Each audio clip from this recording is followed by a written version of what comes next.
तर भाजप विरोधात आमच्यासोबत येणाऱ्यांचं स्वागत असेल असं रोहित पवार यांनी म्हटलंय आणि त्यांचं ठरलंय असं म्हणत तटकरे पटेलांसह 22 आमदार भाजपमधून लढणार असा दावा रोहित पवार यांनी केलाय।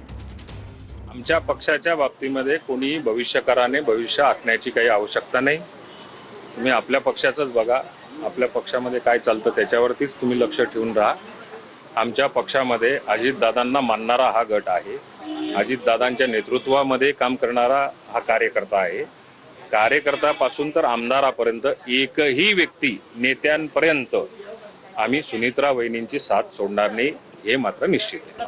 आजच 237-32 आमदार आमच्या सोबत आहेत, अजून 40 कुठे वाढवायचे आहेत आणि कुठे जाणार आहेत? आमचा आकडा 232 वरून 250 वर नक्की पुढच्या काळामध्ये जाणार आहे। एकत्रच निवडणूक लढणार आहेत, एकत्रच राहणार आहेत। त्यामुळे फोडून त्यांच्याकडे करतील काय? म्हणजे त्यांच्याकडे रोहित पवारांना हे म्हणायचं का आमच्या पक्षातनं फोडतील आणि भाजपच्या तिकिटावर उभं करतील, असं त्यांना म्हणायचंय का? उलट त्यांच्याकडे जागा नसेल तर आम्ही आमच्याकडे त्यांना त्या पक्षातल्या लोकांना घेऊ शकतो। म्हणून असला काही प्रकार होत नाही। आमचा पक्ष पोटाच आहे, याला काही अर्थच नाहीये।